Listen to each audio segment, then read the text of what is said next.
Good afternoon প্রিয় ছাত্রছাত্রীরা, আবারও চলে এসেছি তোমাদের সামনে আগন্তুক ইউটিউব চ্যানেলটি নিয়ে। আজকের বিষয় আয়নীয় যৌগ ও সমযোজী যৌগর মধ্যে পার্থক্য। তো দেখো, প্রথমেই আয়নীয় যৌগ ও সমযোজী যৌগ এদের মধ্যে কোনটা ভালো তড়িৎ বিশ্লেষণ অর্থাৎ তড়িৎ পরিবহন করতে পারে, কোনটা পারে না, সেইগুলো নিয়ে আলোচনা করব। তো 1 নম্বরে আয়নীয় যৌগ দেখো জলীয় দ্রবণে ও গলিত অবস্থায় তড়িৎ পরিবহন করে, কিন্তু যেটা সমযোজী যৌগ আমরা বলে থাকি সেগুলো কিন্তু কোনো অবস্থাতেই তড়িৎ পরিবহন করে না। ব্যতিক্রম শুধুমাত্র HCl দ্রাব্যতা।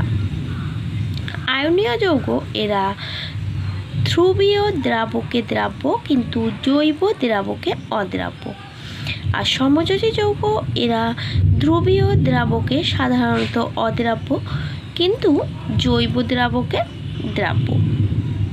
এবার গলনাঙ্ক ও স্ফুটনাঙ্ক। এদের আয়নীয় যৌগের গলনাঙ্ক স্ফুটনাঙ্ক অপেক্ষাকৃত বেশি, কিন্তু সমযোজী যৌগের গলনাঙ্ক স্ফুটনাঙ্ক অপেক্ষাকৃত কম।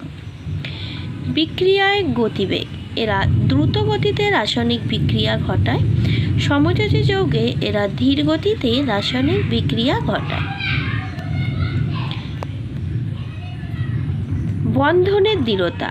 আয়নীয় যৌগের বন্ধন সুদৃঢ় নয় এবং এর কোনো নির্দিষ্ট অভিমুখ নেই, আর সমযোজী যৌগের বন্ধন দৃঢ় এবং বন্ধনের নির্দিষ্ট অভিমুখ আছে। এবার হলো প্রকৃতি। আয়নীয় যৌগ সাধারণ উষ্ণতায় এরা ক্লাসিত কঠিন পদার্থ, মানে আয়নীয় যৌগ যারা হয় সাধারণ উষ্ণতা অর্থাৎ রুম টেম্পারেচার যেটাকে আমরা বলি, সেটাতে এরা শক্ত কঠিন পদার্থ আকার নিয়ে থাকে, আর সমযোজী যৌগ সাধারণ উষ্ণতায় এরা হয় তরল বা গ্যাসীয় প্রকৃতির হয়ে থাকে।